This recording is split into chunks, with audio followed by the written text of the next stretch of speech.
Hello students, welcome to all of you has your science and maths teacher Nancy. तो हम class 8 का 8 chapter पढ़ रहे हैं, सेल स्ट्रक्चर एंड फंक्शंस, जिसमें हम पिछले वीडियोस में सेल्स के बारे में पढ़ चुके हैं, उनके फंक्शंस के बारे में पढ़ चुके हैं। सेल के जो कंपोनेंट्स होते हैं, सेल मेम्ब्रेन, साइटोप्लाज्म, न्यूक्लियस, इसके बारे में भी हम पढ़ चुके हैं। इनके फंक्शंस क्या होते हैं, इस सब के बारे में भी हम पढ़ चुके हैं। तो हम साइटोप्लाज्म आज डिस्कस करते हैं। सेल मेम्ब्रेन हम पहले पढ़ चुके हैं। It is a jelly like substance present between the cell membrane and the nucleus. मैंने ये पिछले वीडियो में भी डिफाइन किया था कि अगर ये एक सेल है, बाहर वाली एक सेल मेम्ब्रेन है, सेंटर वाला न्यूक्लियस है, और जो इसके बीच में लिक्विड प्रेजेंट है, दैट इज़ साइटोप्लाज्म। तो साइटोप्लाज्म किसे कहेंगे हम? सेल मेम्ब्रेन और न्यूक्लियस के बीच का जो लिक्विड है। सो वही एक jelly substance between the cell membrane and the nucleus is called as cytoplasm.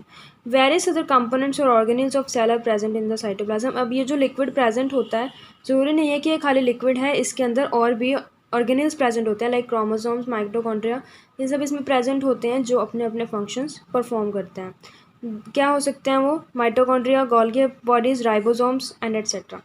You will learn about them in later classes. हम सीनियर क्लासेस में इसे स्टडी करेंगे। नेक्स्ट आता है हमारा कंपोनेंट न्यूक्लियस। क्या था? पहला सेल मेम्ब्रेन, अगला था हमारा cytoplasm, and third one is nucleus. It is an important component of living cell. ये एक इंपॉर्टेंट कंपोनेंट है सेल का।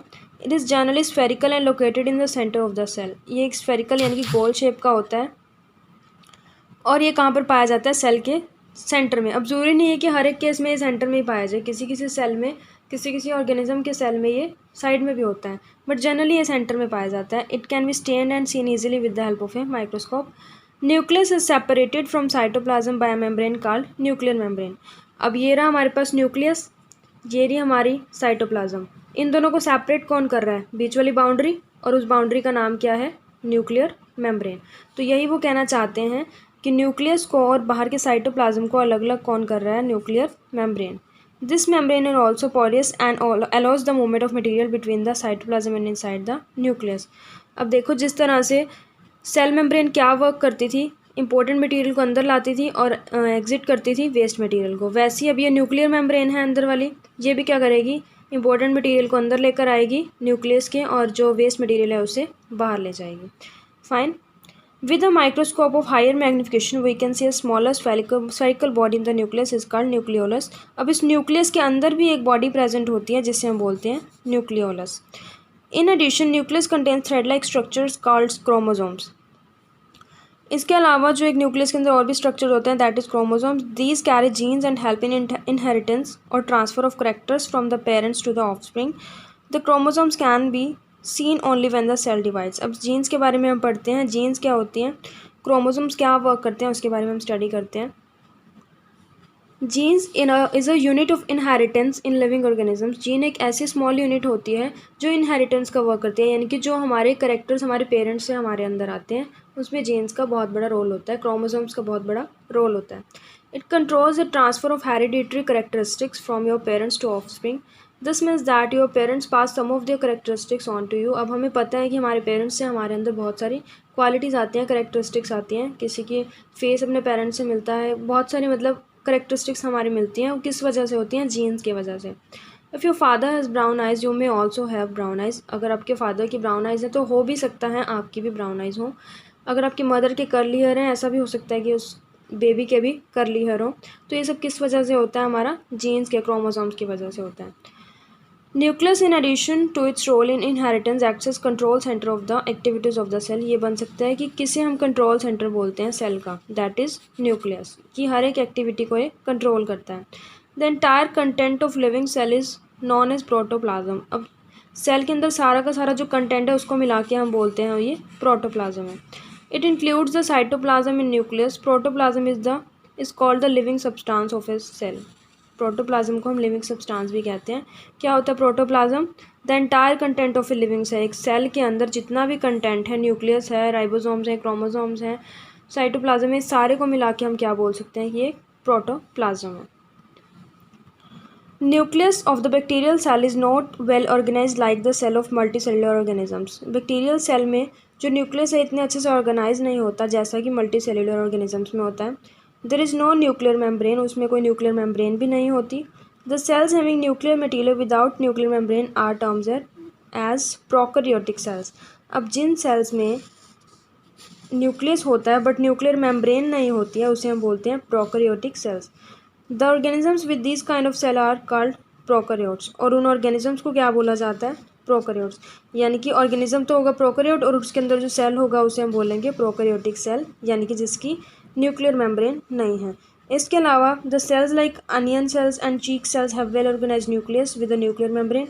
अब जिनके अंदर न्यूक्लियर मेम्ब्रेन प्रेजेंट होगी उसे हम बोलेंगे यूकैरियोटिक सेल्स। तो दो टाइप के सेल्स हैं, प्रोकैरियोटिक जिसमें न्यूक्लियर मेम्ब्रेन एब्सेंट होगी। क्या होती है न्यूक्लियर मेम्ब्रेन? जो न्यूक्लियस के साइड में बाउंड्री प्रेजेंट होती है। यूकैरियोटिक सेल्स क्या होते हैं? जिनमें न्यूक्लियर मेम्ब्रेन प्रेजेंट होती है। इसके अलावा इनके कुछ एग्जांपल्स दिए गए हैं, ये भी हम पढ़ लेंगे। While observing the onion cell, जब हम अनियन सेल को स्टडी करते हैं माइक्रोस्कोप के अंदर, did you notice any blank looking structure in the cytoplasm? अब देख साइटोप्लाज्म क्या होता था, ये सेल है, दिस इज द न्यूक्लियस और यहाँ पर एक लिक्विड प्रेजेंट होता है दैट इज साइटोप्लाज्म। ठीक है, CYTOPLASM, साइटोप्लाज्म प्रेजेंट होता है। अब उस साइटोप्लाज्म के अंदर भी एक ऐसी बॉडी प्रेजेंट होती है स्मॉल, खाली, जिसके अंदर कुछ भी नहीं होता है। जैसे न्यूक्लियस के अंदर तो उसके कंपोनेंट्स होते हैं, लेकिन इसके अंदर कोई भी कंपोनेंट नहीं होता और उस खाली बॉडी को हम बोलते हैं vacuole. It could be single and big as in an onion cell.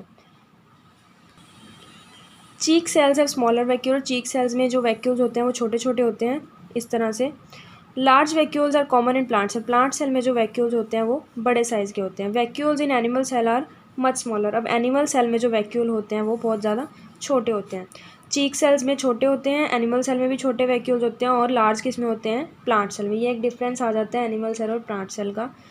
You might have notice several small coloured bodies in the cytoplasm of the cell of Tradescantia leaf. They are scattered in the cytoplasm of the leaf cells, they are called plastids. अब कुछ colourful bodies भी cytoplasm के अंदर फैली होती हैं। जिस तरह से एक वैक्यूल हमने पढ़ लिया, वैसी कलरफुल बॉडीज़ होती हैं जिसे हम बोलते हैं plastids. They are of different colours, वो डिफरेंट कलर्स की होती हैं। Some of them contain green pigment called chlorophyll. अब उन जो थोड़ी सी बॉडी से प्रेजेंट होती हैं वो ग्रीन पिगमेंट को कंटेन करती हैं कुछ, वो बोलते हैं chlorophyll. Green coloured plastids are called chloroplast. अब जो ग्रीन कलर के प्लास्टिड होंगे वो क्या होंगे? क्लोरोप्लास्ट। देखो प्लास्टिड क्या आते हैं हमारे? कलरफुल बॉडीज़, और उन्हीं कलरफुल बॉडीज़ में से जो ग्रीन कलर की बॉडीज़ होंगी उन्हें बोलते हैं chloroplast. They provide green colour to the leaves. Definitely chlorophyll present है तो लीव्स में प्रेजेंट होता है, प्लांट्स में होता है, तो यानी कि ये जो क्लोरोप्लास्ट है ये भी प्लांट्स में प्रेजेंट है। They provide green colour to the leaves, और ये क्या देते हैं? ग्रीन कलर देते हैं लीव्स को। You may recall the chlorophyll in the chloroplast of leaves is essential for photosynthesis. हमें पता है कि उन्हीं लीव्स में फोटोसिंथेसिस होती है जिनके अंदर ग्रीन पिगमेंट प्रेजेंट होता है, क्लोरोफिल प्रेजेंट होता है, ये हम पहले पढ़ चुके हैं। फोटोसिंथेसिस उसी प्लांट में होगी जिसमें ग्रीन कलर का पिगमेंट होगा। तो ये वही कह रहे हैं, you may recall that chlorophyll in the chloroplast of the leaves is essential for photosynthesis. यानी कि ये क्लोरोफिल और क्लोरोप्लास्ट होने ज़रूरी हैं अगर हमारा फोटोसिंथेसिस का प्रोसेस होना है। Comparison of plant and animal cell. If you recall activities 8.3 and 8.4, you should be able to compare plant and animal cell. Observe the plant and animal cell carefully in figure 8.7 A and B.